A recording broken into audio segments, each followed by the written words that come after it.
सकाळच्या नाश्त्यासाठी अतिशय पौष्टिक असा उत्तप्पा बनवलेला आहे. उत्तप्पा सगळ्यांनाच आवडतो आणि त्यातल्या त्यात तो जर हेल्दी आणि झटपट होणारा असेल तर बघायलाच नको. तर चला झटपट रेसिपीला सुरुवात करूयात. तर त्याच्यासाठी 1 वाटी ज्वारीचं पीठ घेतलेलं आहे. वाटीमध्ये पीठ दाबून भरलेलं नाही, वरच्यावर पीठ टाकलेलं आहे. 1 वाटी ज्वारीच्या पिठासाठी पाव वाटी रवा घेतलेला आहे. रवा बारीक घ्यायचा आहे. खूप जाड जर रवा असेल तर त्याला मिक्सरला फिरवून घ्यायचा आहे.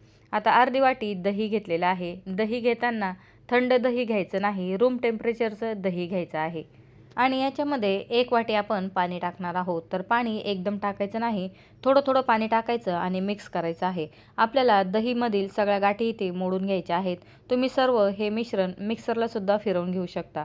मी ते थोडं थोडं पाणी टाकलं आणि मिक्स करून घेतलं. एकदम सगळं पाणी टाकलं तर गाठी पटकन मोडणार नाहीत, म्हणून या पद्धतीने थोडं थोडं पाणी टाकायचं. दही आणि ज्वारीच्या पिठाच्या सगळ्या गाठी इथे मोडून घ्यायच्या आहेत. दही जर खूप आंबट असेल तर 1-2 चमचे दहीचं प्रमाण कमी करायचं आहे. आता इथे उरलेलं बाकीचं पाणीसुद्धा टाकलं आणि मिक्स करून घेतलं. तर बघा अतिशय घट्ट असं आपलं बॅटर तयार झालेलं आहे. पुन्हा अर्धी वाटी पाणी घेतलेलं आहे आणि थोडं थोडं पाणी याच्यामध्ये टाकलेलं आहे. पूर्ण अर्धी वाटी आपण पाणी टाकणार नाही. टोटल एवढ्या पिठासाठी आपल्याला 1.25 वाटी पाणी लागलेलं आहे. थोडं थोडंच करत पाण्याचं प्रमाण इथे वाढवायचं आहे, एकदम पाणी टाकायचं नाही. तर मी इथे थोडं थोडं करत पाणी टाकलं आणि बघत असाल इथे आपल्या पिठामध्ये कुठलीही गाठ राहिलेली नाही. सगळ्या गाठी इथे मोडून घेतलेल्या आहेत. एकजीव असं हे मिश्रण तयार केलेलं आहे. याच्यापेक्षा जास्त घट्ट किंवा पातळ आपल्याला बनवायचं नाही. अर्धी वाटीतील थोडं पाणी इथे उरलेलं आहे, म्हणजे टोटल 1.25 वाटी पाणी आपण या पिठामध्ये टाकलेलं आहे. आता चवीनुसार मीठ टाकलं आणि मिक्स करून घेतलेलं आहे. तर इथे पिठाची कन्सिस्टन्सी बघा, याच्यापेक्षा जास्त पातळ किंवा घट्ट पीठ बनवायचं नाही. आता या पिठाला झाकण ठेवून साईडला ठेवूयात. तुम्ही लगेच त्याचे उत्तप्पे किंवा आंबोळ्या बनवू शकता. आता इथे 4-5 इंच खोबऱ्याचा तुकडा बारीक कापून घेतलेला आहे आणि मिक्सरच्या भांड्यामध्ये हे खोबरं टाकायचं आहे. मिक्सरचं भांडं सुकलेलं घ्यायचं आहे, ओलं घ्यायचं नाही. सुरुवातीला फक्त खोबरं आपण मिक्सरच्या भांड्यामध्ये फिरवून घेतलेलं आहे. आता याच्यामध्ये अर्धा ते पाव चमचा बेडकी मिरची टाकायची आहे आणि चवीनुसार मीठ टाकून मिक्सरला पुन्हा फिरवून घ्यायचं आहे. तर इथे आपली खोबऱ्याची चटणी तयार आहे. इथे एक मोठ्या साईजचा कांदा बारीक कापून घेतलेला आहे आणि कोथिंबीरसुद्धा बारीक कापून घेतलेली आहे. कांदा बारीक कापून मोकळा मोकळा करून घ्यायचा आहे. आता एका वाटीमध्ये पाव चमचा लाल मिरची पावडर आणि चिमूटभर मीठ टाकून मिक्स करून घेतलेलं आहे. आता उत्तप्प्यासाठी आपली सर्व तयारी झालेली आहे. गॅसवरती तवा तापायला ठेवलेला आहे आणि इथे उत्तप्प्याच्या पिठामध्ये पाव चमचा सोडा टाकून घेतलेला आहे आणि मिक्स करून घ्यायचा आहे. तुम्ही इथे इनो सुद्धा टाकू शकता. सोडा टाकल्यानंतर चांगलं मिक्स करायचं आणि लगेच आपण तव्यावरती ही आंबोळी किंवा उत्तप्पा टाकणार आहोत. तर इथे बघत असाल आपलं पिठाचं रिबन कन्सिस्टन्सीमध्ये बॅटर आपण बनवून घेतलेलं आहे. सोडा टाकल्यानंतर सुद्धा चांगलं मिक्स करायचं, म्हणजे आपलं बॅटर थोडंसं फुगतं आणि नंतर तव्यावरती हे मिश्रण टाकायचं आहे. आता तवा चांगला गरम झाला की त्याच्यावरती पाणी शिंपडायचं. सुती कपड्याने पाणी पुसून घ्यायचं आहे. तवा जास्त तापलेला होता म्हणून पाणी लगेच इथं सुकलेलं आहे. पुन्हा त्याच्यावरती 4-5 ड्रॉप तेलाचे टाकायचे आणि एखाद्या पेपरच्या मदतीने सगळीकडे हे तेल स्प्रेड करून घ्यायचं आहे, म्हणजे आपण तव्यावरती टाकलेलं मिश्रण तव्याला चिटकणार नाही. तेल स्प्रेड करून झालेलं आहे. लगेच याच्यावरती उत्तप्पा टाकायचा आहे. तुमचा नॉनस्टिकचा पॅन असेल तर पाणी शिंपडणं आणि तव्याला तेल लावणं या 2 स्टेप स्किप केल्या तरी चालतील. तर बघा आता इथे उत्तप्पा टाकताना गॅसची फ्लेम हाय करायची आहे. हाय फ्लेम असली तरच इथे उत्तप्प्याला चांगली जाळी पडणार आहे. तव्यावरती बॅटर टाकून झालं की पटकन हे मिश्रण आपल्याला स्प्रेड करायचं आहे. खूप सुद्धा पातळ करायचं नाही. ज्या पद्धतीचा उत्तप्पा असतो त्या पद्धतीने स्प्रेड करायचा आहे. नंतर हा उत्तप्पा आणखीन थोडासा फुगणार आहे. उत्तप्पा स्प्रेड करून झाला की इथे बघत असाल उत्तप्प्याला चांगली जाळी पडलेली आहे. लगेच गॅसची फ्लेम मीडियम करायची आहे, लो नाही. मीडियम फ्लेमवरतीच उत्तप्प्याला भाजायचं आहे.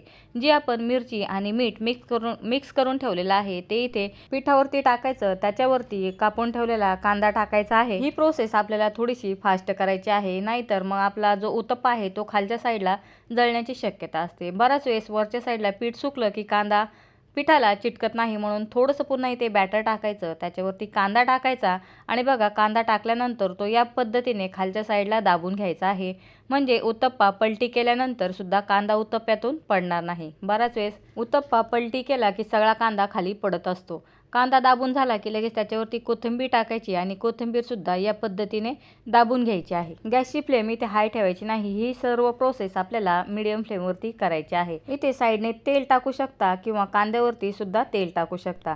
आता साईडने उत्तप्पा थोडासा वरती करून बघायचा. उत्तप्पा जर झाला असेल तर इथे पलटी मारायचा आणि कांद्याची साईडसुद्धा भाजून घ्यायची आहे.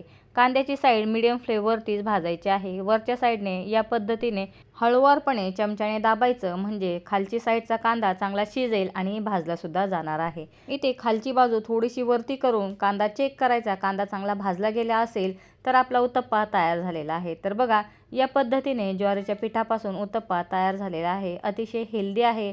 आवडत असेल तर हिरवी मिरचीसुद्धा याच्यामध्ये कापून टाकू शकता.